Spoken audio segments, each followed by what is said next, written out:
భారతదేశంలో ప్రసిద్ధి పొందిన నంద్యాలలో వెలిసిన శ్రీ జగజ్జనని దేవాలయం నందు దసరా శరన్నవరాత్రి వేడుకలు భక్తి శ్రద్ధలతో నేటి నుండి ప్రారంభమయ్యాయి. ఈ సందర్భంగా జగజ్జనని అమ్మవారి దీక్షలను దాదాపుగా 5,000 మంది స్వీకరించారు. 2,000 మందికి పైగా పురుషులు, స్త్రీలు, మైనర్ బాలికలు, బాలురు తీసుకున్నట్లు ఆలయ కార్యనిర్వాహకులు పుల్లయ్య, నారాయణలు తెలిపారు.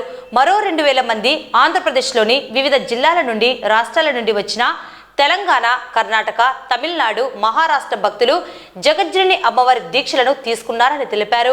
42 రోజుల పాటు జరిగే దీక్షలకు స్పందన అధికంగా ఉండడం విశేషం. ప్రతి ఏటా దసరా ఉత్సవాల్లో ఈ దీక్షలను ఆరంభించి కార్తీక మాసంలో ముగిస్తారు. నంద్యాల పట్టణంలోని జగజ్జనని ఆలయంలో నిత్య అన్నదానంలో భాగంగా వీరికి ప్రసాదాన్ని 3 పూట్ల అందజేసే ఏర్పాట్లను ఆలయ నిర్వాహకులు ఏర్పాటు చేశారు. భక్తుల సహకారం కూడా ప్రసాద వితరణకు ముందుకు వస్తున్నారని అన్నారు.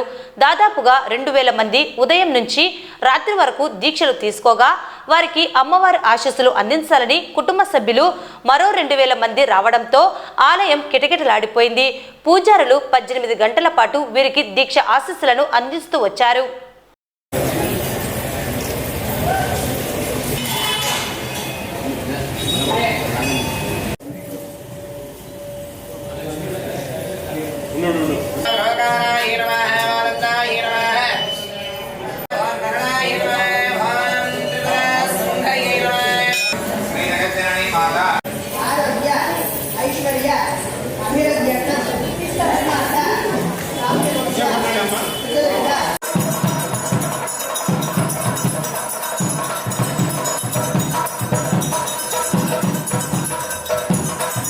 ఆడ రోడ్ల మీద తినేకి, ఆడ వరకు ఆడ రోడ్ల మీద తాగనీకి అంటే మందు కాదు నేను చెప్పేది.